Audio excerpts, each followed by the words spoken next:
Hi friends, मैं Vinod sir. मैं आपसे एक रिक्वेस्ट ये करना चाह रहा हूं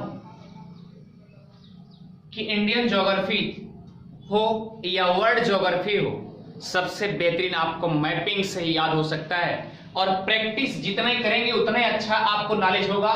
कुल मिला के आप प्रैक्टिस करते रहिए, आगे बढ़ते रहिए। और देखिए, आज हम कुछ ज्योग्राफी ऑफ इंडिया, भारत का भूगोल, यानी कि आपको सटीक पार्ट 1 चला था और आज पार्ट 1 ही है, पार्ट 1 ही है, ध्यान दीजिएगा। लेकिन सबसे पहले पार्ट 1 में आपको अच्छे से सीखना जरूरी है। और कैसे सीखेंगे? सबसे बेहतरीन है मैपिंग के साथ। चलिए ध्यान दीजिएगा।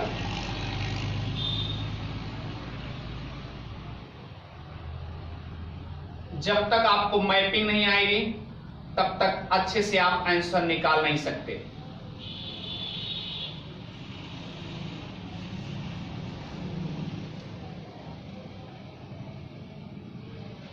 मैपिंग आना मस्ट है।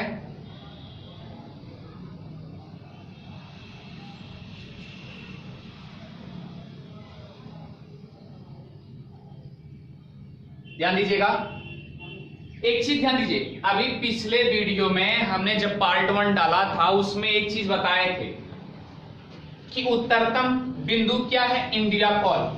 क्या है? इंदिरा कॉल। क्या है? इंदिरा कॉल।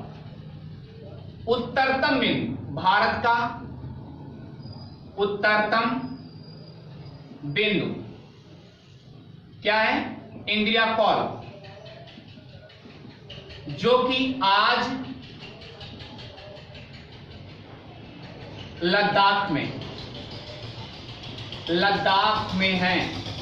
एक चीज ध्यान दीजिएगा, आपका ये इंदिरा कॉल, भारत का उत्तरतम बिंदु इंदिरा कॉल, जो कि कहां है? आज लद्दाख में। लद्दाख ये यहीं पर आपका इंदिरा कॉल है। इसके ऊपर जब आप जाएंगे सियाचिन ग्लेशियर पड़ेगा। ये आपका सियाचिन ग्लेशियर है। क्लियर?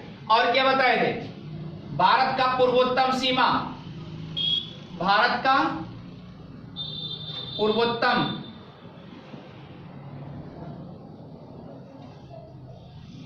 तट सीमा क्या है? ध्यान दीजिएगा, वलांगू।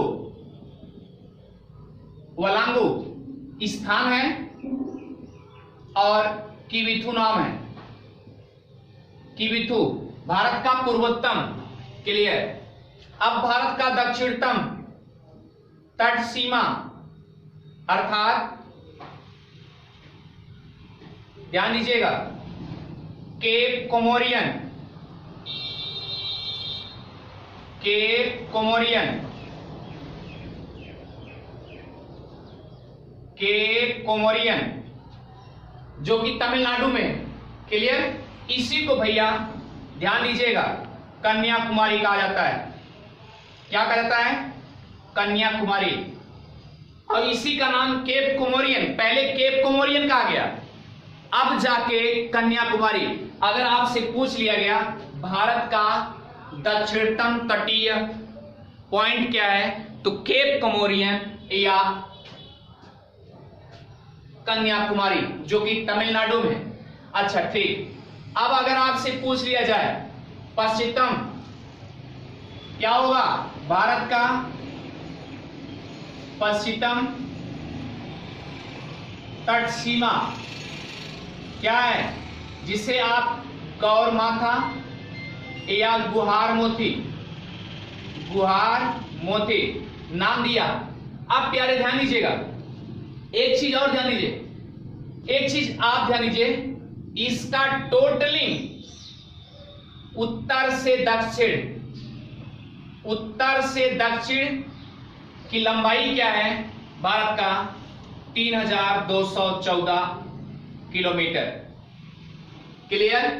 अच्छा, आप ध्यान दीजिए, पूरब से पश्चिम 2933 किलोमीटर। आप ध्यान दीजिए, अगर 3214 में और 2933 में, इसका मतलब चौड़ाई कम है। चौड़ाई अगर कम है तो ऐसा बनेगा ना, ये देखो ऐसे बनेगा नहीं बनेगा, लंबाई ज्यादा है और चौड़ाई ऐसे है, चौड़ाई ऐसे है, लंबाई ज्यादा है, इसलिए इसे चतुष्कोणी कहा जाता है। भारत की आकृति कैसी है? चतुष्कोणी। कैसी है? चतुष्कोणी। प्यारे एक चीज ध्यान दीजिए, आज आप देखना चाहेंगे अगर पूछा जाए भारत का क्षेत्रफल कितना है, तो भारत का क्षेत्रफल 32,87,263 वर्ग किलोमीटर है। लेकिन प्यारे अगर गूगल पे जाएंगे, गूगल पे, तो 32,87,469 वर्ग किलोमीटर है। अब सोचिए कि आखिर हम आज तक पढ़ते चले आए 32,87,263 वर्ग किलोमीटर, लेकिन गूगल पे सर्च करने पे हमको 32,87,469 वर्ग किलोमीटर मिल रहा है। अब कहां से कैसे मैटर हुआ? इसका मतलब ये है कि जब पीएम मोदी बने हैं तो 2014 में बने हैं। अच्छा प्यारे, 2 जून 2014 जैसे सपोज दैट तेलंगाना अलग हुआ था, लेकिन यहां पर ध्यान दीजिएगा, अब यहां प्रश्न उठता है कि पीएम मोदी 2014 में जब बने तो बांग्लादेश से कुछ जमीन जायदाद समझौते की अकॉर्डिंग लिया गया, इसीलिए गूगल पे सर्च करने के बाद अभी ये कितना दिखा रहा है? 32,87,469 वर्ग किलोमीटर। लेकिन गैजेटेड कॉपियों या बुकों में मिलेगा कि 32,87,263 वर्ग किलोमीटर मिलेगा। क्लियर हो गया? अच्छा ठीक है। अगर आपसे पूछा जाए भारत का मुख्य स्थलीय भूभाग, तो याद रखना भारत का मुख्य स्थलीय भूभाग 6100 किलोमीटर है।